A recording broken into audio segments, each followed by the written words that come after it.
नमस्कार, news one India देख रहे हैं आप और मैं हूं आपके साथ प्रभा जोशी। तीसरे चरण की 10 लोकसभा सीटों पर उत्तर प्रदेश में मंगलवार सुबह 7 बजे से मतदान शुरू होगा। इन सीटों में 100 प्रत्याशी चुनावी मैदान में हैं, जिनके भाग्य का फैसला मतदाता करेंगे। जिन 10 लोकसभा सीटों पर सोमवार को वोटिंग होगी, उसमें संभल, हाथरस, आगरा, फतेहपुर सीकरी, फिरोजाबाद, मैनपुरी, एटा, बदायूं, आंवला और बरेली सीटें शामिल हैं। तो कल इन सीटों पर मतदान होगा। जी हाँ, ये 10 ऐसी सीटें हैं जहां पर कल यानी कि मंगलवार को मतदान होना है। तीसरे चरण का चुनाव और अधिक दिलचस्प है, क्योंकि मुलायम परिवार के 3 सदस्यों की साख दांव पर लगी हुई है। इसके बाद यूपी सरकार में मंत्री जयवीर सिंह और केंद्रीय मंत्री एसपी सिंह बघेल के सामने भी जनाधार बटोरने की चुनौती है। तो ये तमाम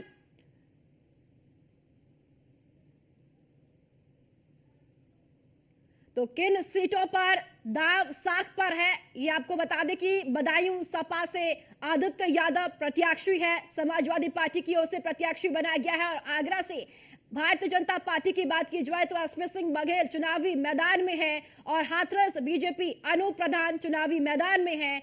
और बात बदायूं की करें तो बदायूं से सपा से समाजवादी पार्टी से आदित्य यादव और फतेहपुर से बीजेपी से है राजकुमार चौहान, आगरा से बीजेपी एसपी सिंह बघेल और हाथरस से अनूप प्रधान भारतीय जनता पार्टी ने अपने चुनावी मैदान में उतारा है। और एटा से बीजेपी से राजवीर सिंह, ये तमाम ऐसे नाम हैं जिनके दांव इस बार चुनावी मैदान में साख पर लगी हुई है।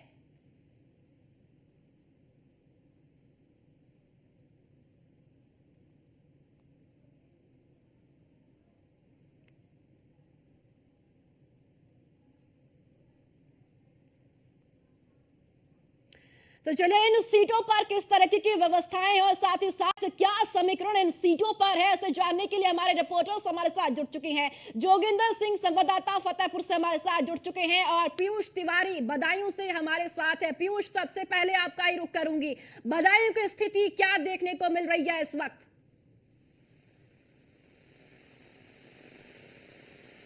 हो जाएंगे, यानी कि मतदान करने की जो प्रक्रिया है वो शुरू हो जाएगी। और सबसे बड़ी बात है कि इसके मद्देनजर तमाम तैयारियां की गई है। चाहे अर्धसैनिक बलों के जवानों की तैनाती की बात करें, इसके साथ ही पोलिंग बूथ पर तमाम जो अधिकारी हैं, वो कई अधिकारी जो हैं वो कहीं ना कहीं अभी भी पहुंच चुके हैं। सबसे बड़ी बात है कि बदायूं जो है वो हॉट सीट रही है। आपने देखा किस तरीके से सबसे पहले समाजवादी पार्टी ने 31 जनवरी को धर्मेंद्र यादव को अपना प्रत्याशी समाजवादी पार्टी की ओर से बनाया गया था। उसके बाद समाजवादी पार्टी ने 20 फरवरी को किस तरीके से अपना जो प्रत्याशी है वो बदला और शिवपाल यादव को वहां से कैंडिडेट बना दिया। इसके साथ ही आखिरकार समाजवादी पार्टी ने तीसरी बार बदायूं से प्रत्याशी बदला और कहीं ना कहीं शिवपाल यादव के बेटे आदित्य यादव को चुनावी मैदान में उतारा है।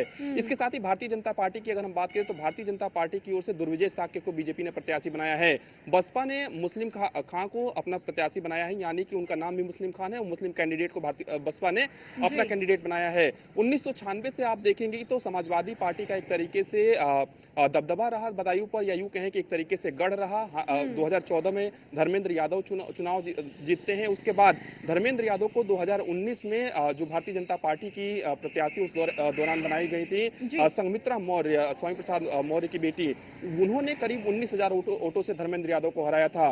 उसके बाद भारतीय जनता पार्टी ने लगातार ये चर्चा चल रही थी भारतीय जनता पार्टी में कि क्या एक बार फिर से भारतीय जनता पार्टी संघमित्रा मौर्य को बदायूं से रिपीट करेगी या फिर उनका टिकट कटेगा। कई बार दिल्ली में भी आपने देखा कि कई बार इस दौर की कोर ग्रुप की बैठक हुई, संघमित्रा मौर्य तक भारतीय जनता पार्टी के मुख्यालय का जो चक्कर है वो लगाती रही, लेकिन आखिरकार भारतीय जनता पार्टी ने इनका टिकट काट दिया। कारण कई हो सकते हैं, लेकिन दुर्विजय साक्य पर भारतीय जनता पार्टी ने इस बार भरोसा जताया है।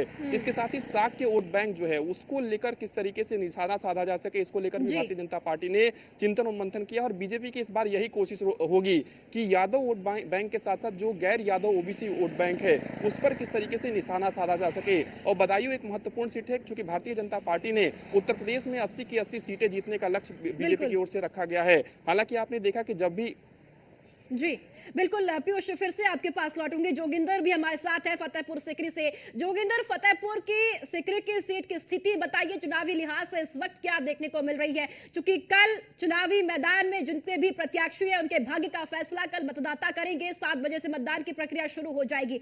चुनावी समीकरण क्या कुछ इस वक्त फतेहपुर सीकरी सीट पर देखने को मिल रहा है?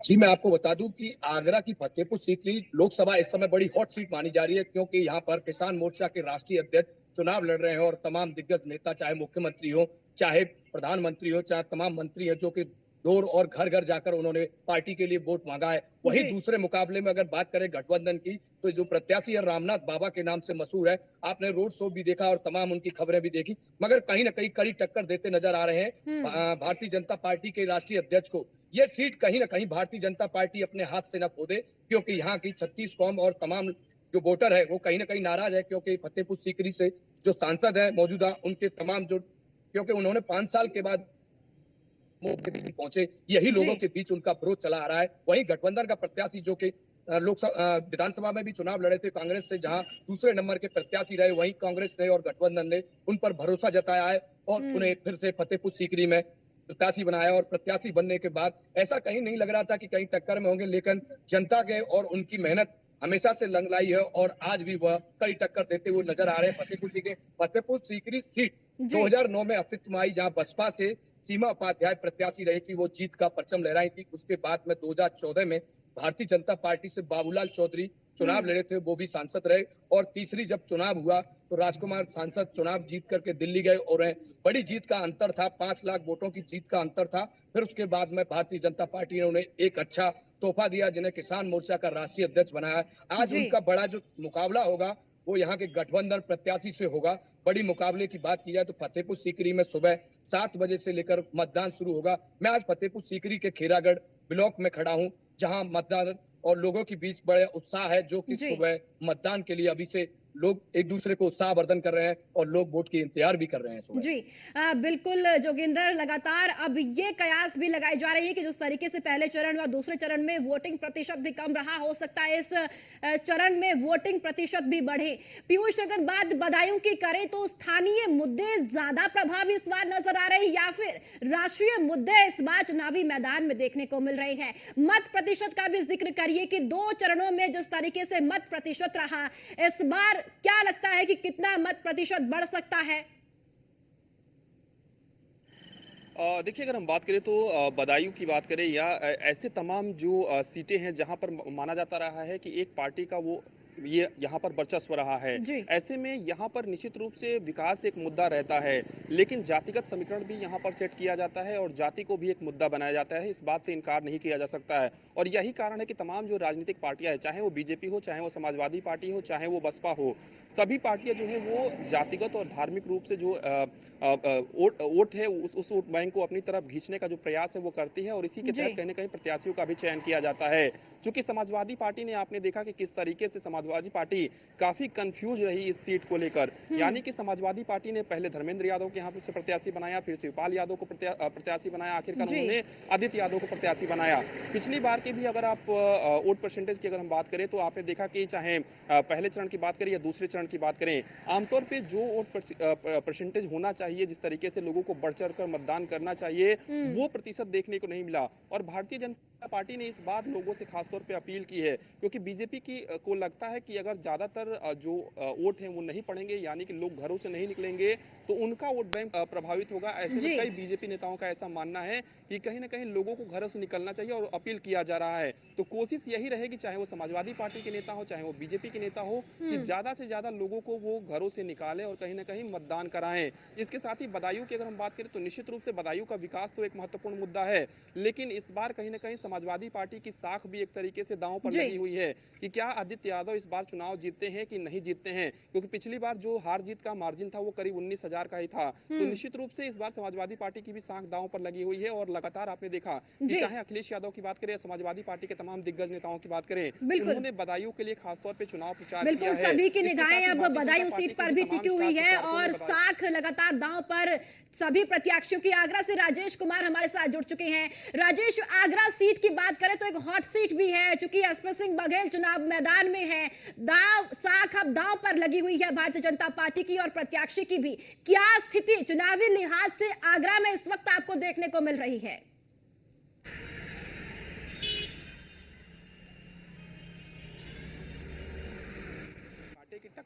कांटे की लड़ाई है। अब देखने वाली बात होगी कि कल जब मतदान होता है तो कितने प्रतिशत तक मतदान जाता है, उसके बाद थोड़ा बहुत कयास लगाना कहीं ना कहीं संभव हो पाएगा। ठीक है पीयूष, फिर से आपके पास लौटूंगी। राजेश तक मेरी आवाज नहीं पहुंच पा रही है, टेक्निकल इशू है, फिर से मैं आपके पास आऊंगी। मैनपुरी से स्कंदिता मिश्रा हमारे साथ है। स्कंदिता, मैनपुरी का हाल बताइए, राजनीतिक लिहाज से इस वक्त आपको क्या देखने को मिल रहा है?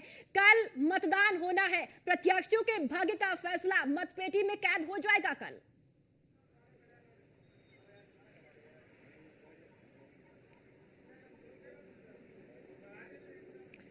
तो चलिए, स्कंदिता तक भी आवाज नहीं पहुंच रही है। राजेश, आप तक आवाज पहुंच रही है?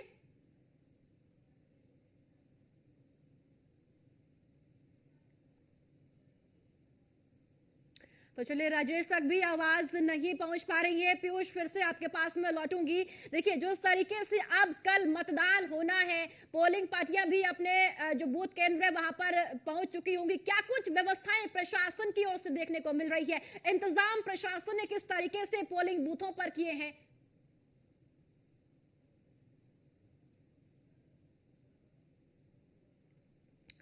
तो चलिए, तकनीकी खामी की वजह से पीयूष तक भी आवाज नहीं पहुंच रही है, क्योंकि कल मतदान होना है और तमाम लोकसभा सीटों से हमारे रिपोर्टर्स भी हमारे साथ जुड़े हुए हैं और ताजा हाल तमाम लोकसभा सीटों को आपको दिखा रहे हैं, क्योंकि कल 10 सीटों पर मतदान होना है। उत्तर प्रदेश की 10 सीटें हैं जहां कल मतदान होगा और इन सीटों में 100 प्रत्याशी चुनावी मैदान में है, जिनके भाग्य का फैसला कल मतदाता करेंगे। जिन लोकसभा सीटों पर कल मतदान होना है, संभल, हाथरस, आगरा, फतेहपुर सीकरी, फिरोजाबाद, मैनपुरी, एटा, बदायूं, आंवला और बरेली सीट शामिल हैं। तो इन 10 सीटों पर कल चुनाव होना है, मतदान होना है और कल इन सभी प्रत्याशियों के भाग्य का फैसला मतपेटी में कैद हो जाएगा। तो तमाम राजनीतिक पार्टियों ने जोर शोर से चुनाव प्रचार किया, तमाम वादे जनता से किए। अब देखना यह होगा कि जनता किन वादों पर मोहर लगाती है, किन के वादों पर भरोसा जताती है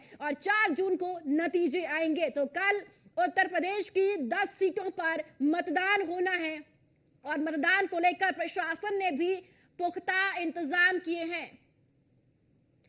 तो चलिए, स्कंदिता हमारे साथ जुड़ चुकी हैं। स्कंदिता, मैनपुरी का जिक्र करिए। राजनीतिक और सियासी लिहाज से इस वक्त क्या स्थिति मैनपुरी में है, क्योंकि कल मतदान होना है और प्रत्याशियों के भाग्य का फैसला कल मतदाता मतपेटी में कैद कर देंगे।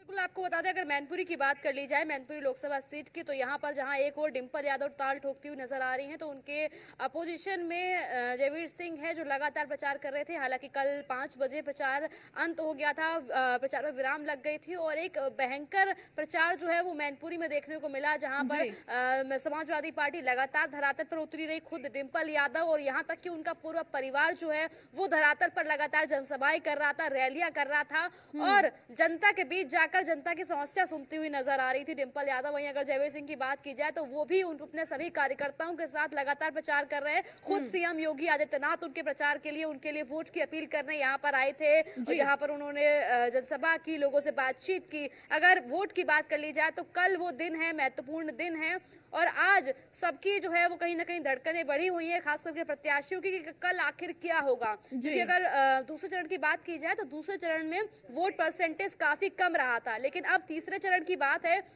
तो तीसरे चरण में देखना होगा कि आखिर वोट परसेंटेज क्या रहता है।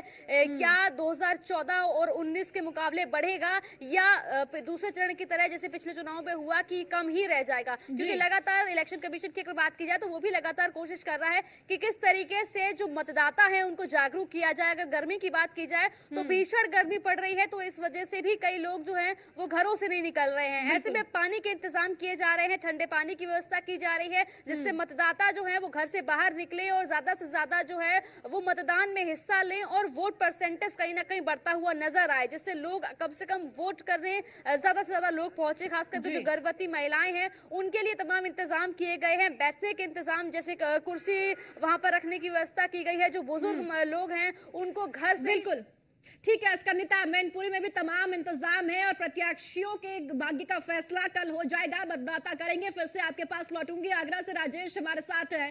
राजेश, आगरा का बताइए क्या हाल, क्या स्थिति राजनीतिक और सियासी लिहाज से, क्योंकि कल मतदान होना है, सभी प्रत्याशियों के भाग्य का फैसला कल मतपेटी में कैद हो जाएगा। प्रशासन के हिसाब से भी क्या कुछ इंतजाम प्रशासन ने आगरा में किए हैं?